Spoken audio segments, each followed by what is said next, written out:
Assalamualaikum warahmatullahi wabarakatuh. Saya MD Nugroho. Saya di sini ingin menjelaskan mengenai akuntansi sektor publik tentang review dan pemeriksaan laporan keuangan pemerintah daerah. Saya di sini menggunakan PowerPoint dari Bangkit Pria Husada. Yang pertama, pendahuluan, pengertian audit atau pemeriksaan. Audit adalah suatu proses sistematis untuk mendapatkan dan mengevaluasi bukti secara objektif yang berhubungan dengan asersi tentang tindakan-tindakan dan kejadian-kejadian ekonomi, dengan tujuan untuk menentukan tingkat kesesuaian antara pernyataan tersebut dengan kriteria yang telah ditetapkan dan mengkomunikasikan hasil-hasilnya kepada pemakai yang berkepentingan. Ada 3 jenis auditor berdasarkan organisasinya. Yang pertama yaitu akuntan publik, pemeriksa internal, auditor pemerintah. Untuk auditor pemerintah sendiri yaitu ada BPKP atau Badan Pemeriksa Keuangan dan Pembangunan, dan BPK ya, atau Badan Pemeriksa Keuangan atau Inspektorat di Departemen Pemerintahan. Dasar-dasar pemeriksaan keuangan.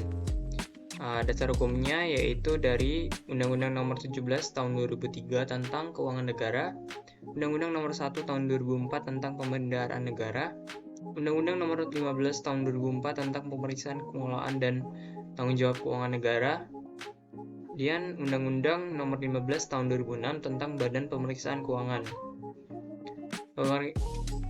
Pengertian pemeriksaan keuangan negara.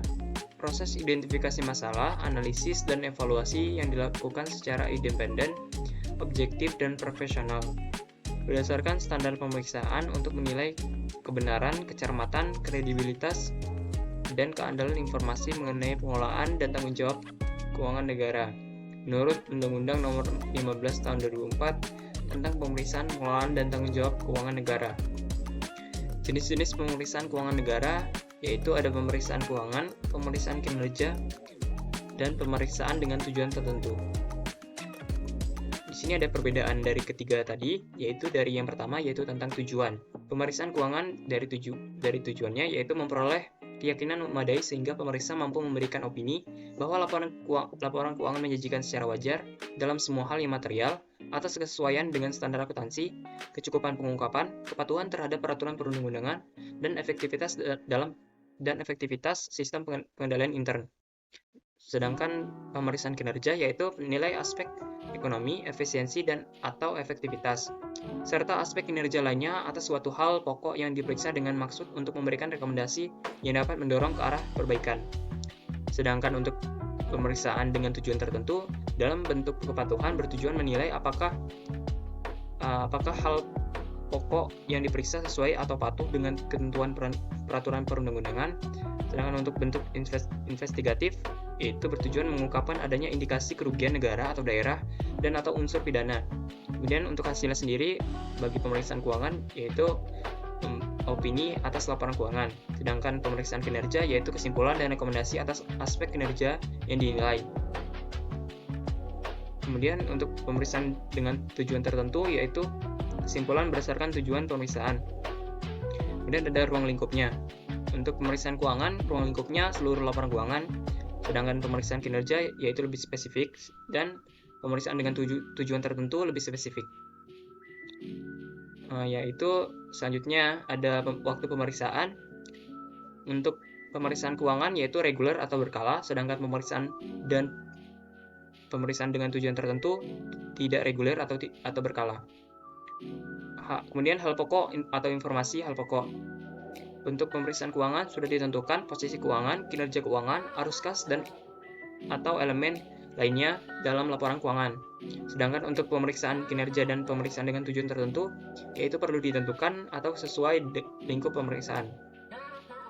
Ada selanjutnya yaitu ada kriteria pemeriksaan keuangan.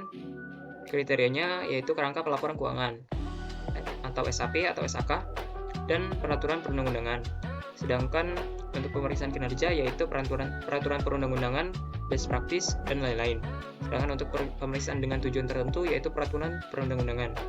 Untuk rekomendasi yaitu pemeriksaan keuangan tidak wajib, sedangkan pemeriksaan kinerja itu wajib, sedangkan memeriksa dengan tujuan tertentu itu tidak wajib.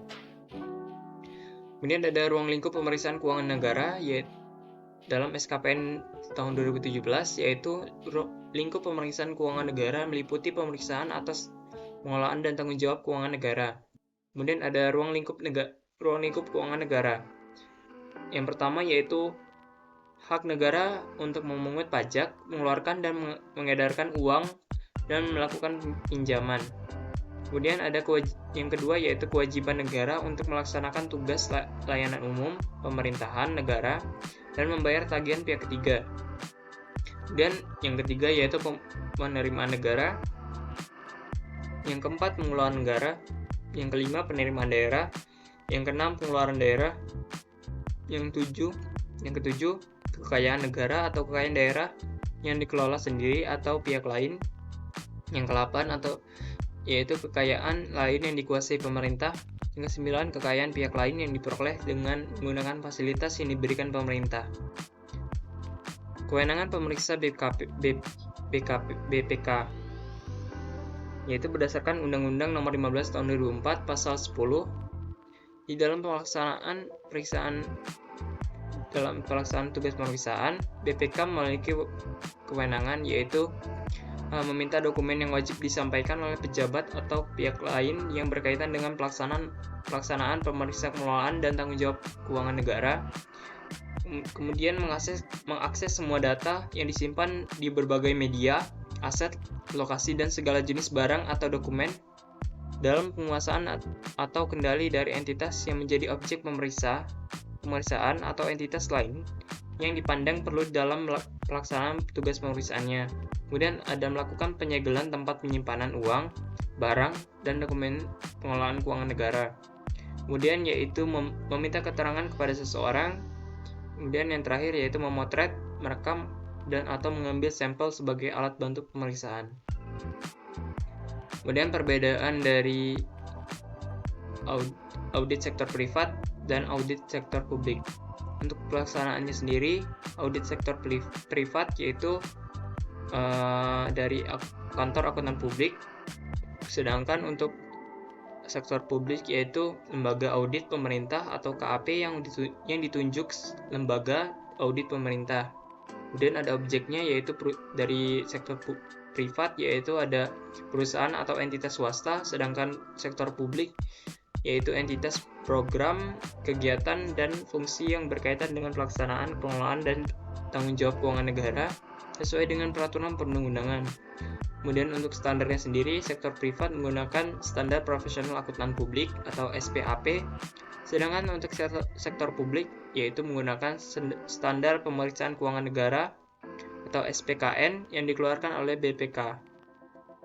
Untuk kepatuhan terhadap peraturan perundang-undangannya, bagi sektor privat yaitu tidak terlalu dominan dalam audit, sedangkan untuk sektor publik yaitu merupakan faktor dominan karena kegiatan di sektor publik sangat dipengaruhi oleh peraturan perundang-undangan. Review dan pemeriksaan laporan keuangan. Tujuan review yaitu untuk memberikan keyakinan terbatas bahwa laporan keuangan telah disusun berdasarkan SPI yang memadai dan disajikan sesuai dengan standar akuntansi pemerintah.